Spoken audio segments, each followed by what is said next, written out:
ब्रह्मलोक में देवताओं की सभा शांत बैठी है। उनके भाव शांति और गहरी बेचैनी का मिश्रण है। देवताओं के चेहरे चिंता दर्शाते हैं। सबकी निगाहें विष्णु पर टिकी हैं, जो स्वर्गीय दरबार में आश्वासन की तलाश में है। विष्णु की आवाज दिव्य संकल्प के साथ गूंजती है, जब भी पृथ्वी अन्याय से कांपेगी, मैं अवतार लूंगा, लेकिन इस बार सजा होगी, माफी नहीं। अंतरिक्ष के उजाड़ विस्तार से पृथ्वी दागदार और बंजर दिखाई देती है, जो अनकही पीड़ा का प्रमाण है। आकाश एक पीला रंग लिए हुए है, जो ग्रह के घटते स्वास्थ्य और आसन्न विनाश को दर्शाता है। एक दुखद आवाज मरते हुए ग्रह से गूंजती है, हे प्रभु, मैं थक गया हूं, मैं अब इस बोझ को सहन नहीं कर सकता। मेरी मिट्टी परमाणु कचरे, प्लाज्मा और जहरीली गैसों से मर चुकी है। जीव विलुप्त हो गए हैं, अब सर्वनाश लाओ। महानगर भाप के एक घूमते बादल में बदल जाता है। अंत का एक भयानक संकेत। जैसे ही समुद्र उबलने लगते हैं, जीवन का सार एक विनाशकारी प्रदर्शन में खतरे में पड़ जाता है। ध्वस्त परिदृश्य पर सन्नाटा छा जाता है, जो सभ्यता के विनाश का एक मार्मिक प्रमाण है। एक उजाड़ महानगर खंडहर में पड़ा है, राख और धूल से अटा पड़ा है।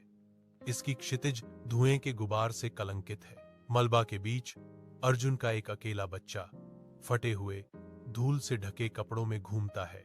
उसका छोटा सा चेहरा डर और निराशा से भरा हुआ है, जो एक टूटी हुई दुनिया की तबाही को दर्शाता है। ध्वस्त मंदिर के खंडहरों के पास कर्ण के वंश का एक बच्चा फटे हुए कपड़ों में बैठा है, जो भूली हुई राज्य सीता की तस्वीर है। मंदिर के अंदर भगवान कृष्ण की एक टूटी हुई मूर्ति टुकड़ों में पड़ी है। विनाश के बीच केवल एक शंख ही आर्घ रहता है। बच्चे एक दूसरे को घूरते हैं, उनके बीच एक अनकहा बंधन बनता है। एक अजीब संबंध एक साझा भाग्य का संकेत देता है। एक उल्का पिंड रात के आकाश में चमकता है, विनाश नहीं बल्कि पुनर्जन्म का वादा करता है। बच्चे इकट्ठा होते हैं, उनके चेहरे एक अलौकिक चमक से जगमगाते हैं, क्योंकि वे गिरे हुए तारे के पास जाते हैं। उनकी आंखों में आशा फिर से जागृत होती है। हवा साफ हो जाती है और चांद चमकता है, क्योंकि सर्वनाश के बाद पहली बार पृथ्वी पर भोर होती है।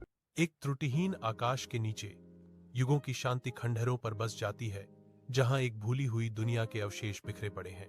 मलबा के बीच अर्जुन वंश का एक लड़का और कर्ण वंश की एक लड़की खड़ी है, जो उजाड़पन की पृष्ठभूमि के खिलाफ अकेली आकृति है।